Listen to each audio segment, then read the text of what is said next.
வணக்கம்.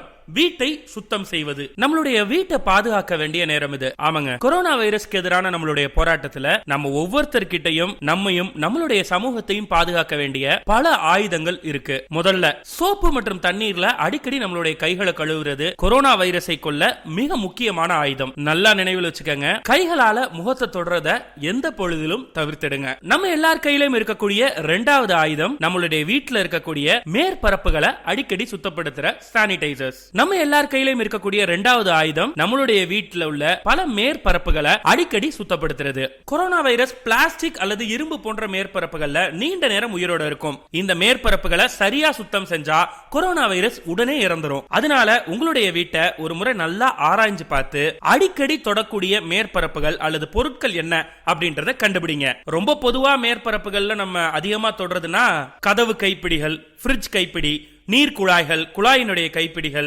வாலி கைப்பிடிகள், லைட் சுவிட்சுகள், ரிமோட்டுகள், தொலைபேசிகள், நாற்காலிகள் மற்றும் மேஜைகள். உங்களுடைய வீட்டை சரியா சுத்தம் செய்ய பின்பற்ற வேண்டிய சில முக்கியமான வழிமுறைகள்லாம் இருக்கு. முதல்ல சோப்பு தண்ணியில நனைச்ச சுத்தமான துணியை கொண்டு மேற்பரப்புகளை துடைக்கணும். இது பெரும்பாலான அழுக்கு மற்றும் கிருமிகளை அகற்றிடும். இது பொதுவான நடைமுறை தான்.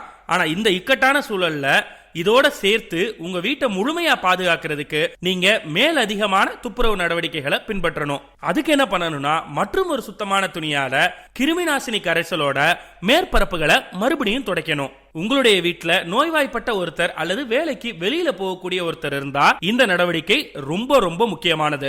வீட்டுல நாமே சுலபமா தயாரிக்கக்கூடிய பொதுவான கிருமிநாசினிகள் பல இருக்கு. அவற்றில் சில பினாயில் கரைசல்.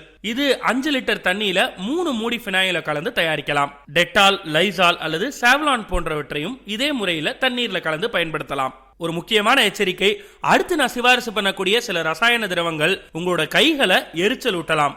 இதை கொண்டு சுத்தம் செய்யறப்ப ஒரு மாப்பையோ அல்லது துடைப்பத்தையோ பயன்படுத்திக்கங்க.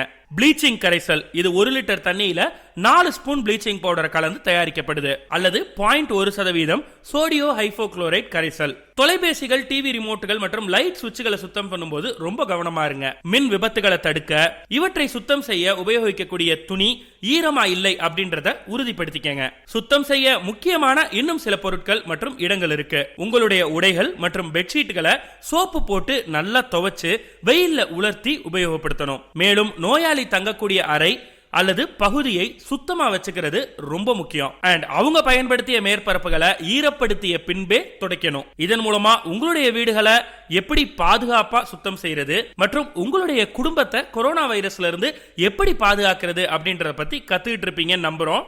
இந்த பாதுகாப்பு முறைகளை பின்பற்றுவதன் மூலமா நீங்களும் உங்க குடும்பத்தினரும் ஆரோக்கியமாவும் பத்திரமாவும் இருப்பீங்க. நன்றி.